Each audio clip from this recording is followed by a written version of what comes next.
mais sobre esses desafios aí que estão postos para nós agora, né? Com todo esse enfrentamento que a gente tem feito em relação às investidas aí do governo federal, né? E a discutir um pouco o futuro da educação. A gente colocou um tema bem, o futuro da educação do país frente à investida, né? Eu vou deixar que ela se apresente, até eu achei isso público, mas eu acho que ela vai falar um pouquinho de ti, dizer do trabalho e tal, se quiser conhecer também o grupo, a gente claro. Fazer uma apresentação rápida, né? E aí a palavra está contigo. Obrigada por aceito o nosso convite. Nossa, eu que agradeço. Boa tarde a todas e ao menino que vai chegar, né? Que não chegou ainda. Como é o nome dele? É João. Boa tarde a todas e ao João. Primeiro eu gostaria muito de agradecer o convite, né? O convite foi feito à campanha.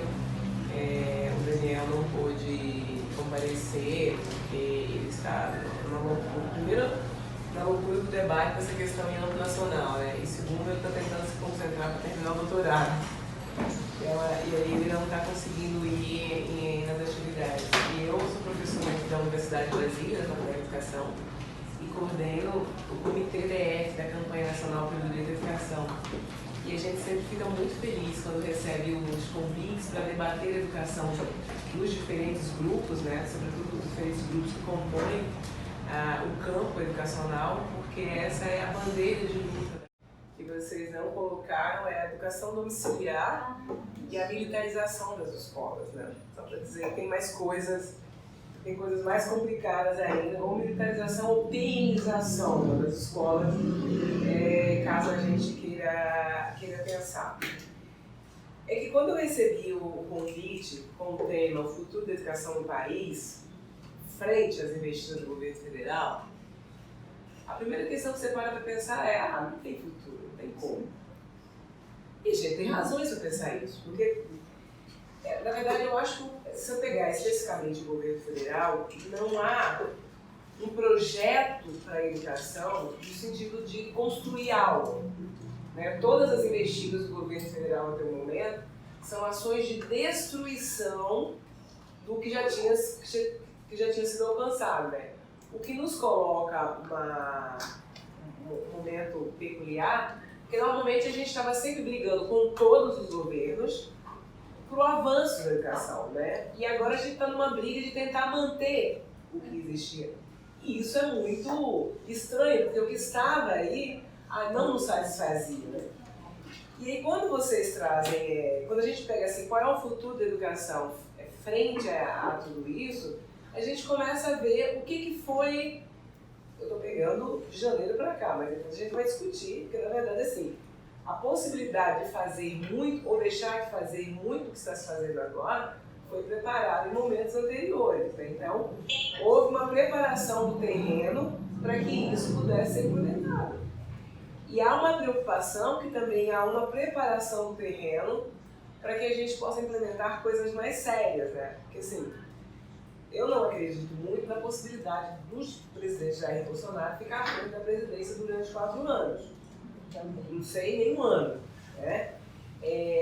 Porque, objetivamente, o presidente Jair Bolsonaro nunca se comportou como um presidente, em nenhum momento desses 141 dias que está à frente da presidência. Isso diz que a possibilidade dele não permanecer é grande. Só que a gente precisa ficar atento às ações que estão sendo desenvolvidas para que, por exemplo, o vice permaneça e implemente um governo completamente militarizado de forma normal, na verdade. Quando eu falo normal, tipo assim, sem precisar de um golpe, sem precisar de nada. Porque assim, se eu fui eleito, foi um processo de eleição, né? É um processo institucional, está tudo tranquilo. Mas aí se a gente olha, por exemplo, o último decreto, né, de que a criação do sistema, do setor lá que investiga a vida pregressa das pessoas, de ser a Secretaria da Presidência da Casa Civil, que define a nomeação de quem pode e quem não pode assumir cargo. Um decreto que foi barrado, que o Congresso derrubou, que foi aquele que limitava a lei de acesso à informação, né? Não teve nenhum período desse país em que a gente tivesse menos acesso à informação, que a gente sabe menos, do que o período do regime militar. Porque a gente sabe que a lógica do militar é fechada. Por natureza, até hoje, mesmo nas sociedades do Estado Democrático, pouco se sabe do que acontece no âmbito militar. Então, os processos lá são mais fechados. E aí, há uma preparação do terreno para que coisas piores aconteçam. Né? Então, mas pensando nisso, então, se a gente olhar, por que a princípio dá para a gente olhar para esse tema e dizer a resposta está dada, né? Tem futuro, né? O futuro é o pior possível. Porque durante esses 141 dias, se a gente pensar a perspectiva do governo federal, eu não estou falando em todos os campos, basta pensar o campo da educação, só na educação. Então, o presidente anunciou a Lava Jato da educação, e a argumentação da Lava Jato era a coisa mais esdrúxula possível. Primeiro porque um processo de investigação como esse, você não sai anunciando no Twitter.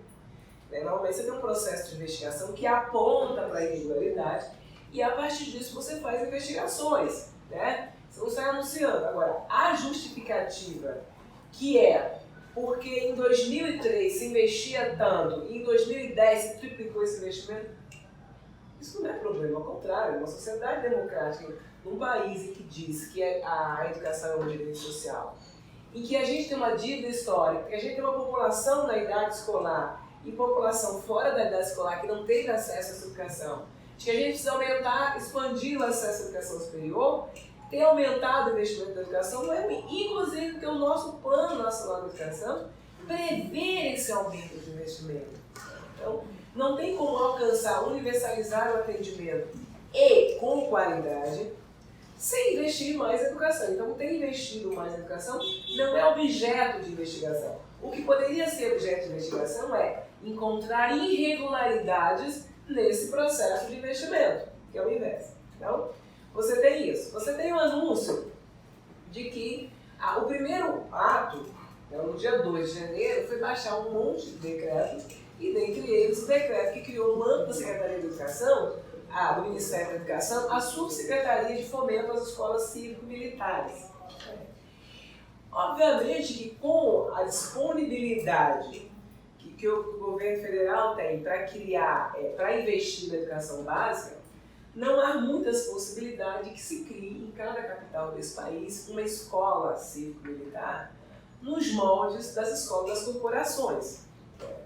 E olha que as escolas das corporações elas são muito, mas muito mais abertas, criativas do que as escolas militarizadas nesse país.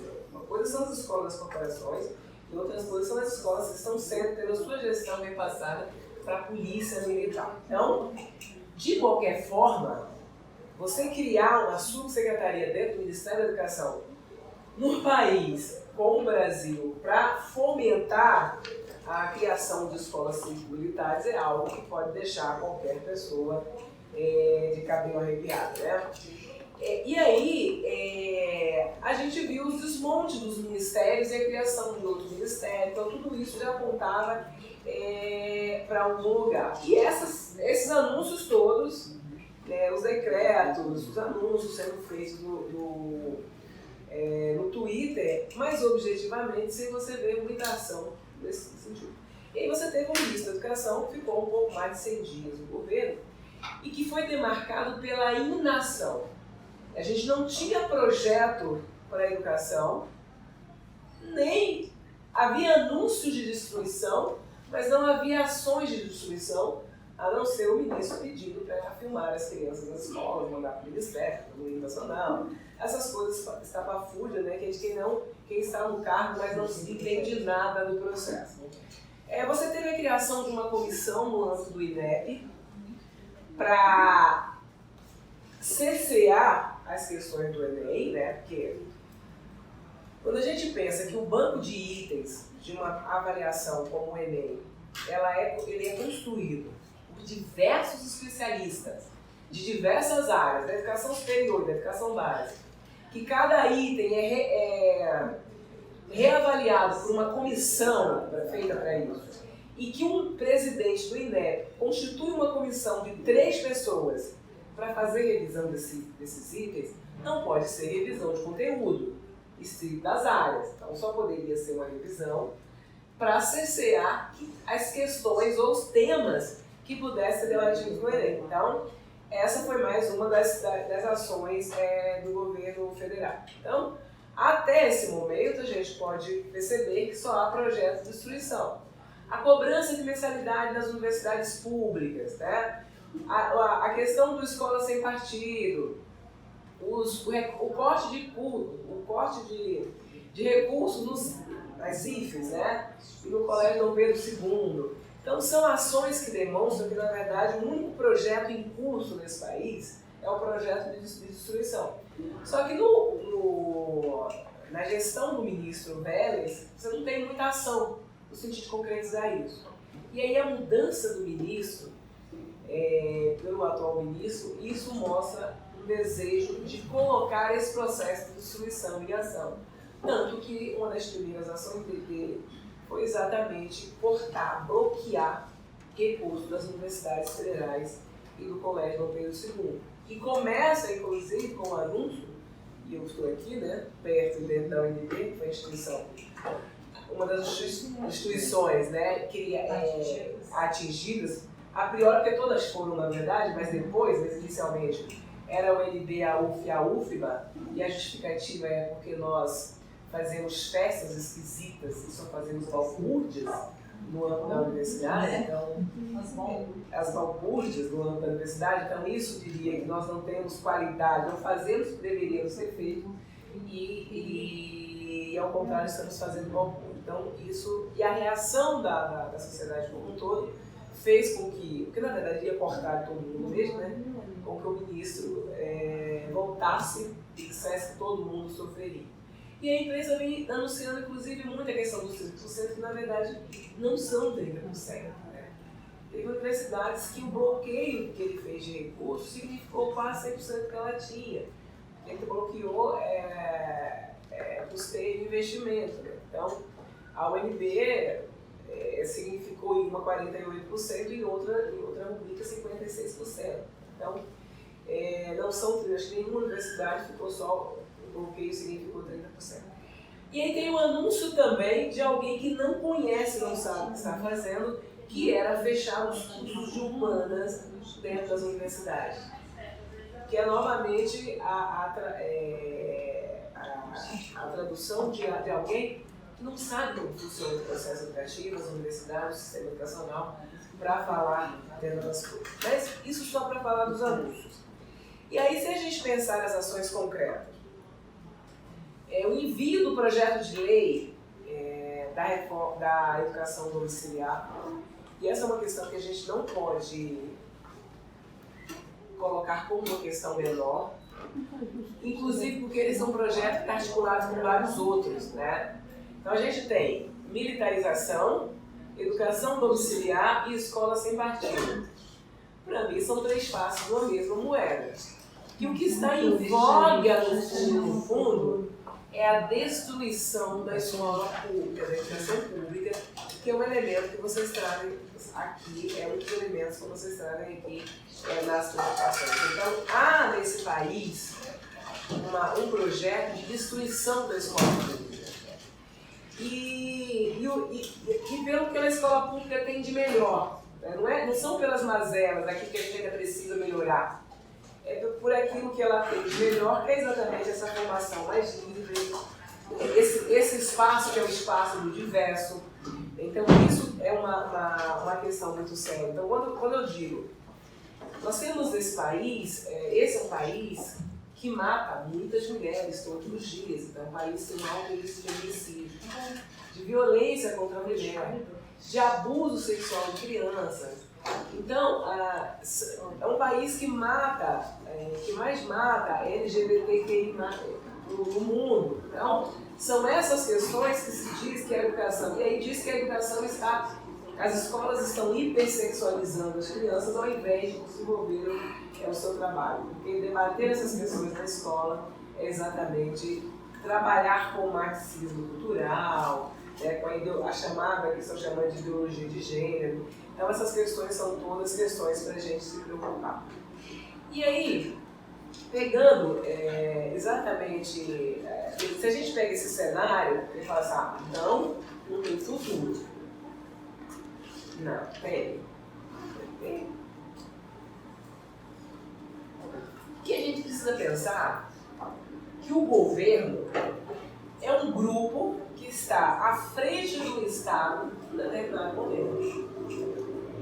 E a gente precisa olhar para a nossa Constituição e lembrar que ela diz que o Brasil é um Estado democrático e que nós ainda temos essa Constituição. Essa Constituição está em vigor. Essa Constituição diz lá no seu artigo 6º que educação é direito social, que segurança é, que habitação é, que saúde é. Então temos um conjunto de direitos garantidos nessa Constituição. E nós temos um capítulo uma seção nessa Constituição que traz um conjunto de artigos dizendo de que educação é essa.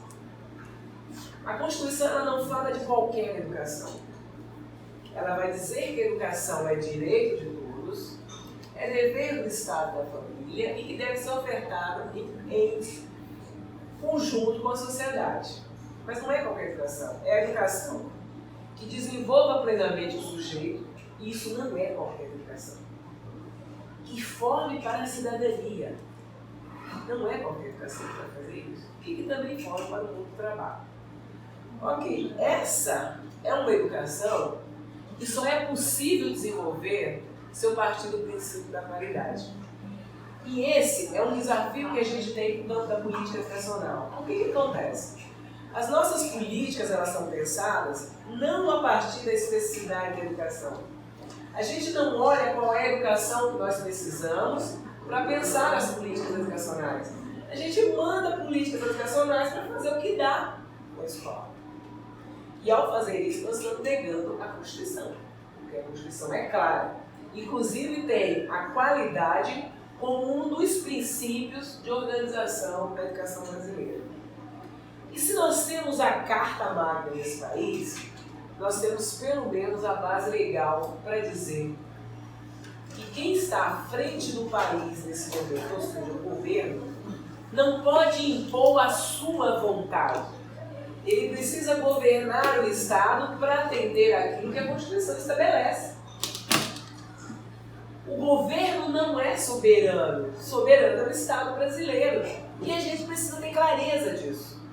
Se soberano é o Estado brasileiro, quem está à frente do governo precisa atender aquilo que o Estado coloca. E o que o Estado coloca está na Constituição. Então não é a educação que eu quero, que o presidente quer, que vocês querem. É a educação que a Constituição estabelece, uma Constituição que foi votada pelo Congresso, uma Constituição que foi fruto de um processo de constituinte, que pode ter os seus limites e as suas emendas, mas é a Constituição que esse país tem.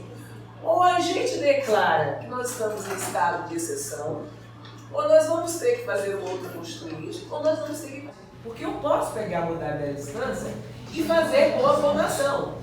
Mas a modalidade à distância, ela favorece e muito fazer uma formação de qualquer forma. Então, essa questão da formação inicial e continuada dos nossos professores, ela é fundamental. Inclusive, não é à toa que o Plano Nacional da Educação tem 4 metas vinculadas aos profissionais da educação. Todas as outras, olha, educação infantil tem uma, ensino fundamental tem uma, ensino médio tem uma, educação integral, educação especial, tudo no PNE tem uma meta, inclusive financiamento. A área dos profissionais da educação tem 4 metas destinadas a ele, porque eles são profissionais-chave para a implementação do próprio plano. Você não vai fazer educação sem os profissionais da educação. E a primeira meta vinculada a isso é a formação inicial e a segunda é a formação continuada. Primeiro porque ninguém está completamente formado, você não sai da universidade completamente formado, ninguém. O processo de formação é eterno. Cada dia que eu estudo mais eu descubro que menos eu sei. Eu não gosto, eu estudo. E aí, se você sabe isso, e uma hora você fala, já aprendi tudo, morre porque perdeu o sentido da coisa. Nós estamos sempre aprendendo, especialmente se nós estamos na função de formar novos sujeitos. Então, Se eu estou formando novos sujeitos, inclusive a sociedade muda, os sujeitos mudam, tudo isso muda, nós também precisamos nos formar permanentemente. Então, quando vocês trazem a preocupação da formação inicial e continuada dos professores, ela é fundamental. Ela é fundamental. E ela é fundamental, inclusive, como estratégia de luta contra isso que está sendo colocado. Quando eu vejo a população brasileira e, às vezes, professores defendendo militarização das escolas, eu me pergunto, o que deu errado? Quando eu vejo gestor de educação dizendo que a polícia é capaz de fazer melhor gestão e melhor educação do que os professores, eu fico pensando, alguma coisa deu muito errado. Porque a polícia, ela tem uma função nesse país, embora ela não cumpra a função que ela deveria cumprir, né? Mas ela tem uma função. E os professores têm a sua função.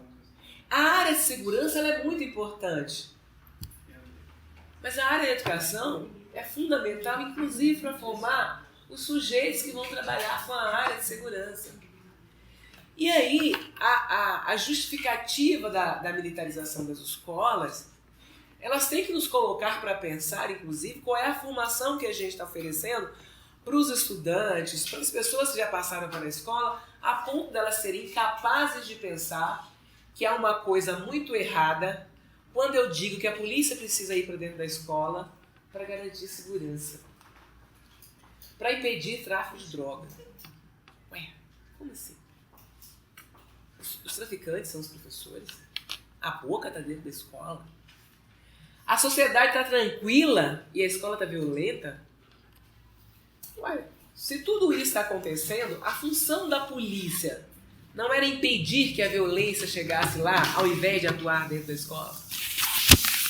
A função da polícia não era desmontar a boca, impedir que o tráfico chegasse na escola? Se ela não está conseguindo, se ela não está conseguindo desenvolver essa função, por que ela vai conseguir desenvolver uma função para a qual ela nunca foi preparada? Alguém viu algum edital para seleção, para concurso da Polícia Federal, dizendo lá que ela tem como função dar aula, fazer gestão de escola, pedindo algum pré-requisito, que ele tivesse formação em licenciatura ou algo do gênero?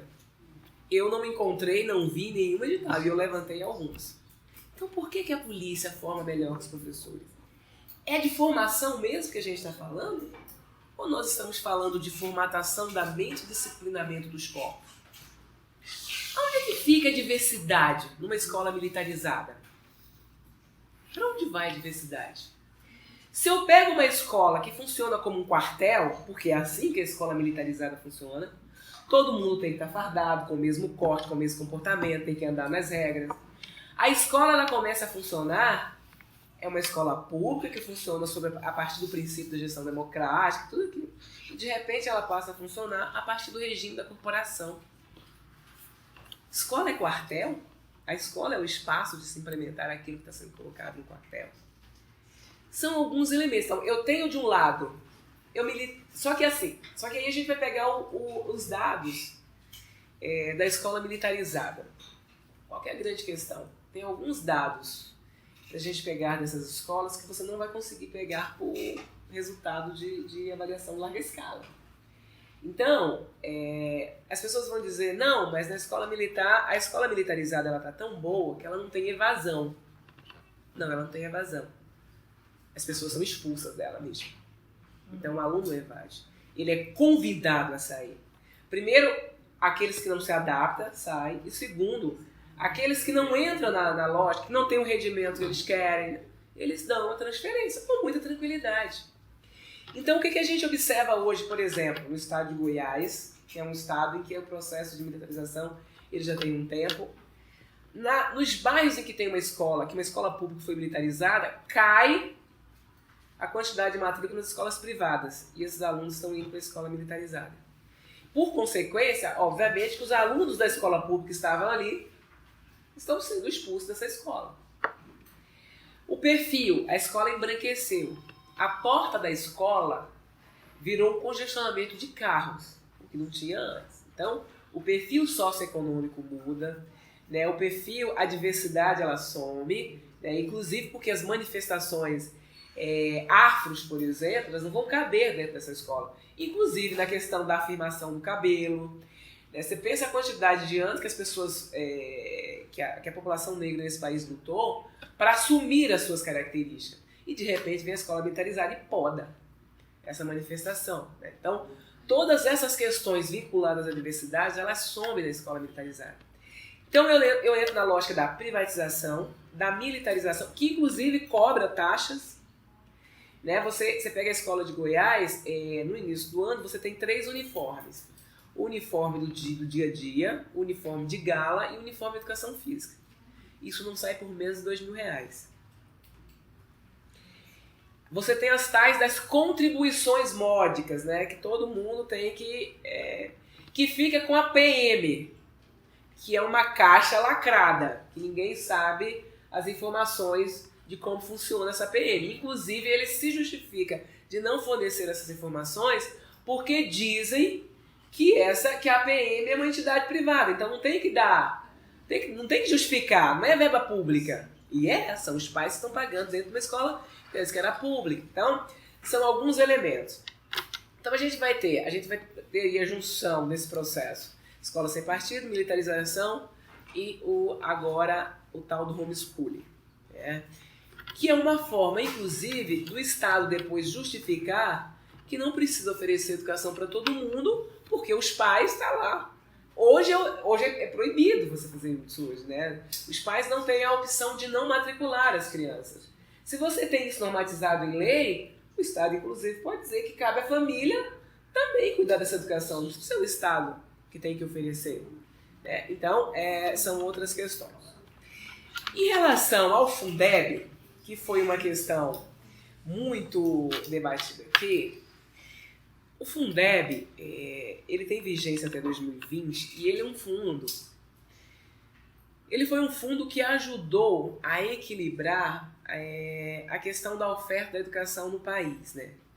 Mas ele se mostrou insuficiente, né? Porque o que você tem? Como é que você tem um valor mínimo de custo aluno no Fundeb, no país, e a União entra com 10% do montante desse fundo, e essa complementação da União ajuda, né, a fazer com que hoje em torno de 10 estados alcancem esse valor mínimo nacional. Então, se você pega estados como Maranhão, Piauí, alguns estados do Norte, a Bahia, Rio Grande do Norte, alguns estados do Nordeste, ele, com a capacidade arrecadatória desses estados, não possibilita que eles cheguem a esse valor mínimo. E o Fundeb hoje ajuda. Mas ele não ajuda só as unidades federadas. Dentro das unidades federadas tem a desigualdade em relação aos municípios. Né? Então, se você deixa... A gente tem um processo federalista em que os entes federados, eles assumem grandes responsabilidades com pouco poder político e econômico. E que, no campo da educação, quem é que assume a maior responsabilidade? Estados e municípios. Quem é o ente da federação que tem a menor capacidade arrecadatória? Os municípios. Então, sem o fundo, que é um fundo estadual, sem o Fundeb, que é um fundo estadual, você deixaria, inclusive, muitos municípios à deriva, né, sem condições de oferecer, de garantir as matrículas nas escolas. Então, o fundo, ele equilibra não só essa questão, ou pelo menos, não é que equilibra, diminui a desigualdade em relação às unidades federadas, mas também inter-unidades federadas na relação com os municípios.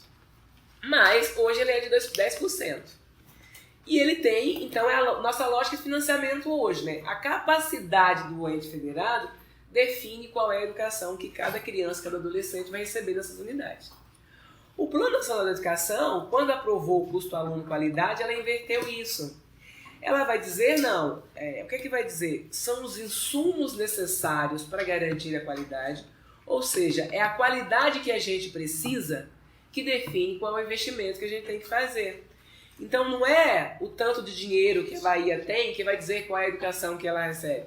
É a educação, é a qualidade da educação que os alunos da Bahia precisam que define o quanto que tem que investir.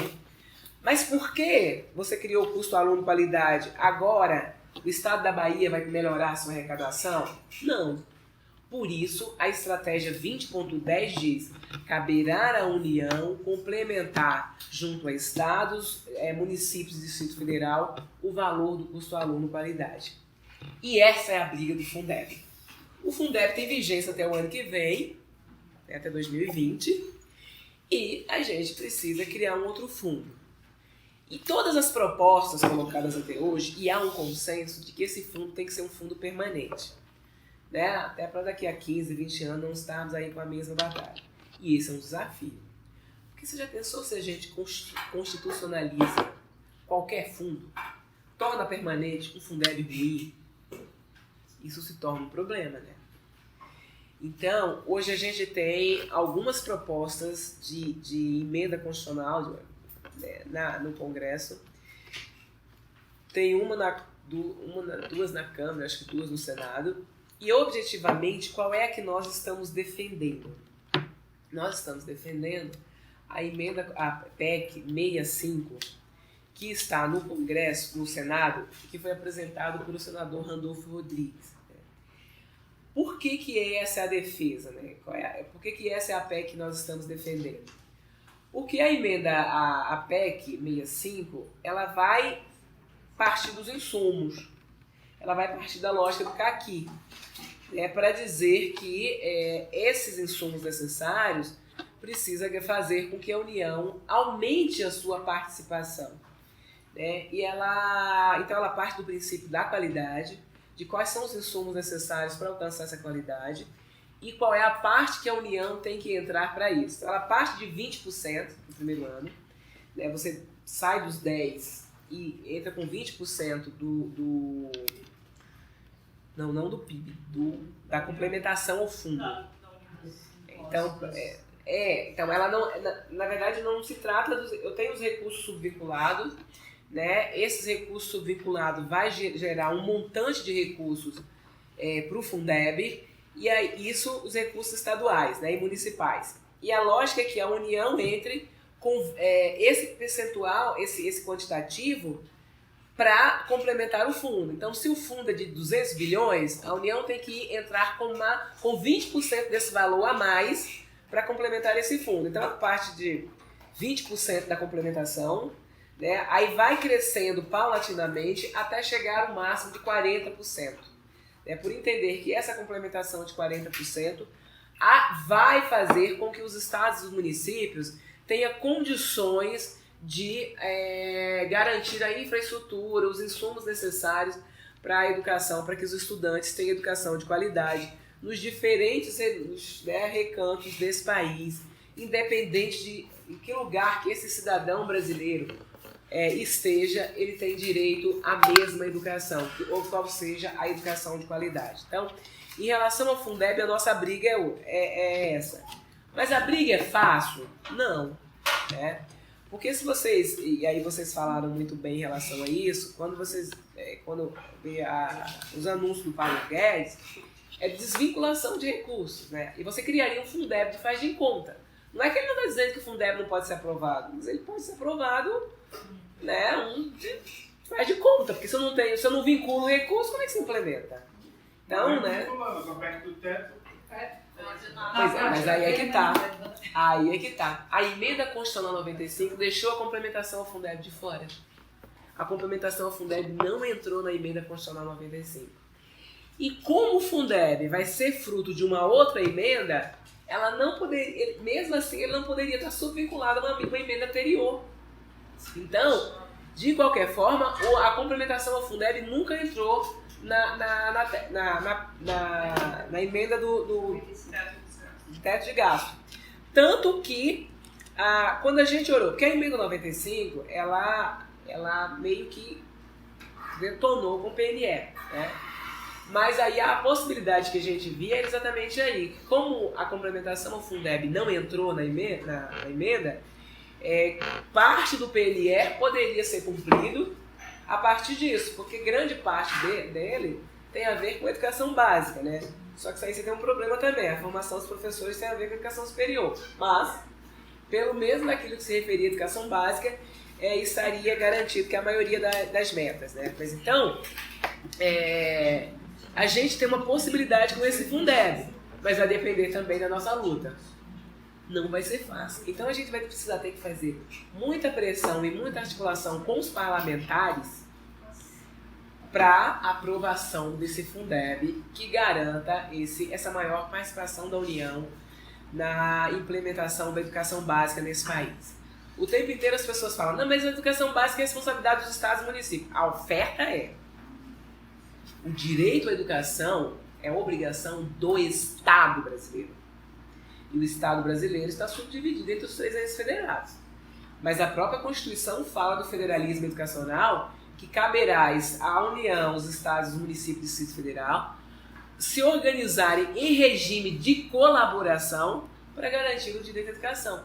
E a União tem função supletiva e redistributiva. Então, a fuga, os mesmos argumentos que eles estão utilizando para dizer que não tem responsabilidade, nós temos na Constituição argumentos para dizer que tem sim. O Estado brasileiro precisa garantir o direito à educação. Então, em relação à Fundeb, é isso.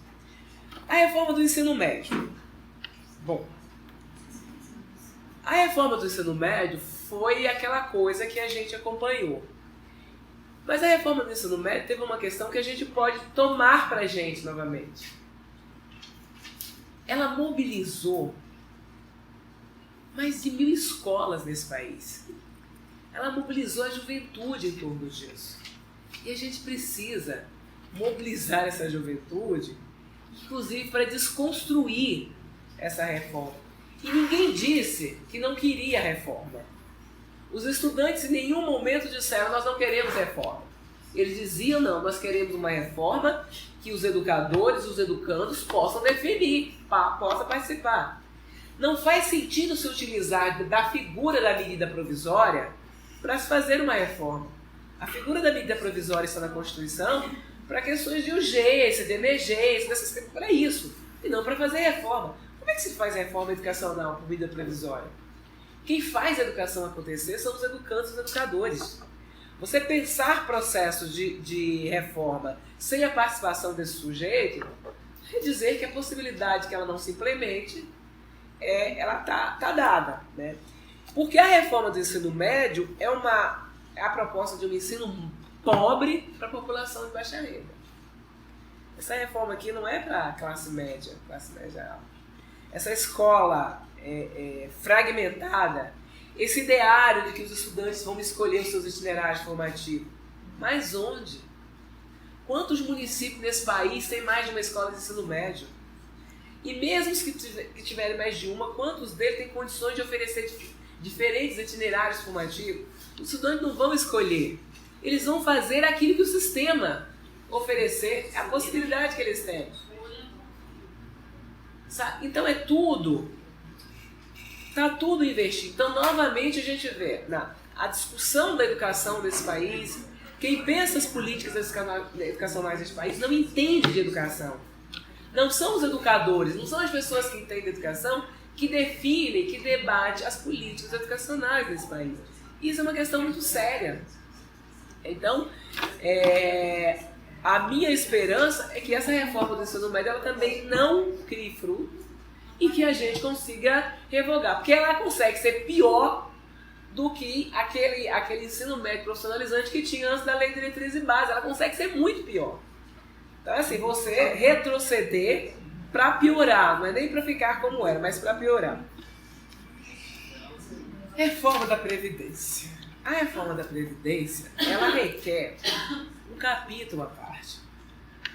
Porque reformar a Previdência ela é necessário, mas não pelos motivos que eles estão utilizando. Porque quando a gente vê as propostas de reforma da Previdência, é para acabar com o trabalhador. Os grandes devedores da Previdência desse país não são os trabalhadores, até porque não tem como. Não tem como. Então, quem deve muita Previdência nesse país são os grandes bancos, as grandes empresas, são essas pessoas que devem muita Previdência. Como é que a gente faz uma reforma da Previdência que, inclusive, evite que esse processo aconteça? Então, os estudiosos estão provando por A mais B que a Previdência não é deficitária. as pessoas estão, inclusive, utilizando de chantagem, né? Se aprovar a reforma, a gente libera isso. Então, a reforma da Previdência, ela não... Assim como a reforma trabalhista e a terceirização foi um tiro que saiu pela culatra, né? Porque você diminui absurdamente o processo de arrecadação. Então, a reforma da Previdência, do jeito que está sendo pensada, ela é uma reforma não para favorecer o desenvolvimento da sociedade brasileira, mas para minar, para acabar com um pouco dos trabalhadores desse país. Ou seja, é uma reforma que favorece aos grandes grupos empresariais e não a... Mas a reforma da Previdência ela requer um discurso à parte, inclusive com os especialistas da área, que não é o meu caso, né? Mas é um dos elementos para a gente pensar, porque tem muita gente defendendo a reforma da Previdência sem sequer saber do que se trata. As pessoas não sabem o que é a reforma da Previdência de verdade. Elas estão comprando as notícias que são veiculadas por aí como se isso fosse a verdade. Como se fosse o trabalhador brasileiro que estivesse quebrando a Previdência. Como se fossem os funcionários públicos, inclusive. Né? O grande vilão são os funcionários públicos. Né? E não são os funcionários públicos que estão quebrando a Previdência. Quer dizer, primeiro diz que a Previdência não está a comprovação de que a Previdência não está quebrada, né? Que ela é rentável. Segundo, são os trabalhadores que estão quebrando, ou que tornam, né, E aí você cria um grupo da população, inclusive, se colocando contrário aos funcionários públicos, como se eles fossem os grandes culpados. E as pessoas sequer pensam que funcionário público paga a Previdência a vida inteira, inclusive depois se aposenta. Nós, funcionários públicos federais, a gente aposenta e continua pagando.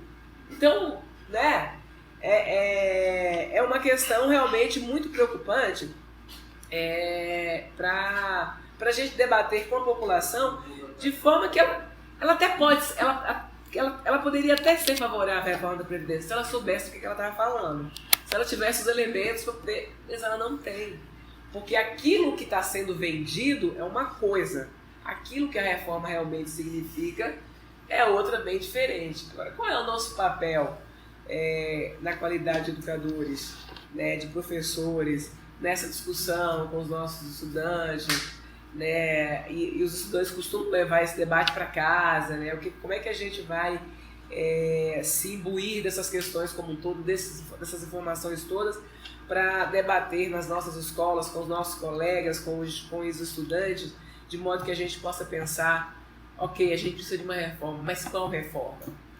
Uma reforma que detona os trabalhadores ou uma reforma que beneficia a sociedade brasileira? Então essa é uma questão. Dentro da discussão do Fundeb, a discussão do Fundeb também está atrelada a uma outra questão que vocês colocaram aqui, que é a garantia do piso, né? E olha que o nosso piso é um piso mesmo, né? Porque, na verdade, ele não ele está longe de ser aquilo que, por exemplo, uma das metas do PNR prevê, que é a equiparação do salário dos professores aos demais profissionais com a mesma formação. Porque os dados continuam apontando que os professores ganham, em média, 30% a menos que os demais profissionais com a mesma formação. E olha a responsabilidade que se joga nas mãos, nas nossas mãos, nas mãos dos professores. Deixa só eu ver o que mais que vocês levantaram aqui. Bom, e as questões vinculadas às carreiras profissionais, né? Um dos primeiros desafios que se tem em relação aos especialistas eu acho que é a própria resolução do curso, né, de pedagogia. Mas há uma discussão, também, assim, uma das coisas que tem discussão, que na verdade já estava, né, no governo anterior, é a questão da discussão da diretriz para a formação dos professores. E certamente essas diretrizes virão para pior e não para melhor, né? Com certeza. Há toda uma discussão de que professor não precisa ter formação específica, basta saber de conteúdo, né?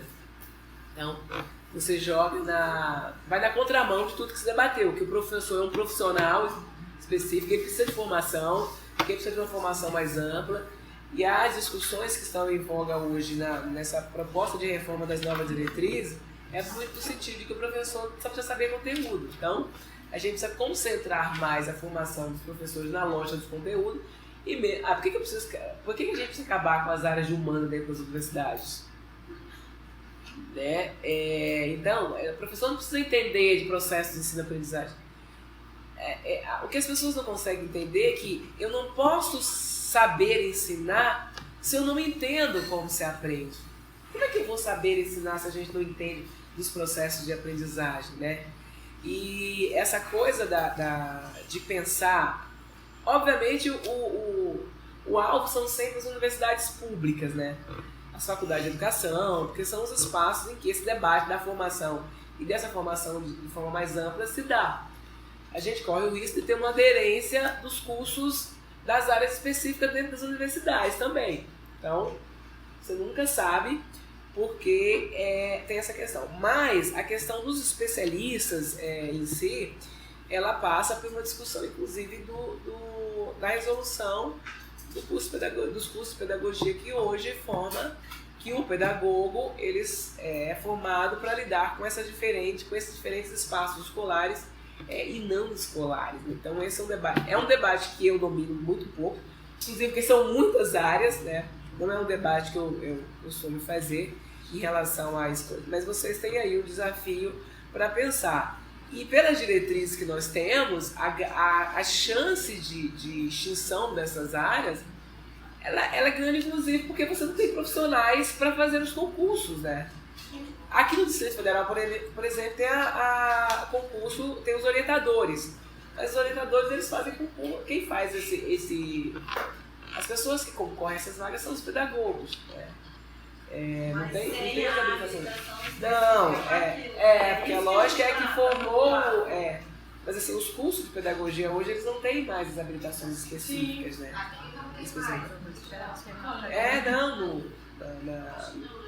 Na UFG, na UNB, na UFG, na UNB.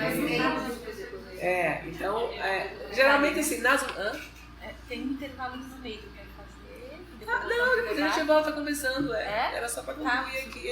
Mas pode concluir, só estou dizendo para ti fazer a tua conclusão.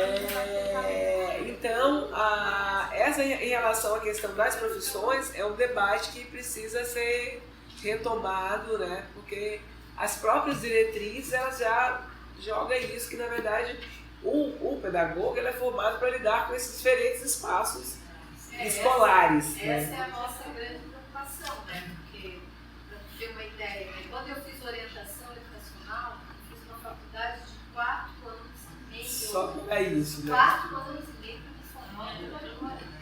E ainda a gente saía formado sabendo que não estava totalmente formado e preparado. 4 anos e meio, sendo que 1 ano era só do estágio durante o dia e à noite aula. Aí tu imagina. Aí a gente se formava orientação, tinha formação de supervisores, de administrador.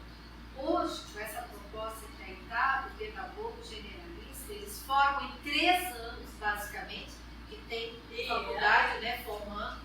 Aí ele sai formado por professor de séries iniciais, né?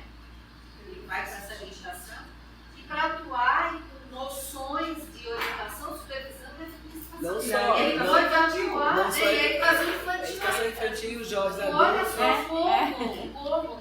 E isso já está sendo provado que a gente já tem, né, assim, muitos relatos de que esses pedagogos, eles entram nos concursos e eles acabam não dando conta de nada. Porque nem eles têm uma boa formação como alfabetizadores, né? Eu fiz o magistério para ser alfabetizadora, antes de fazer a faculdade de orientação. Antes de ser orientadora, eu fui alfabetizadora. Eu fiz o magistério. Imagina, como é que essas pessoas estão aí nesse mercado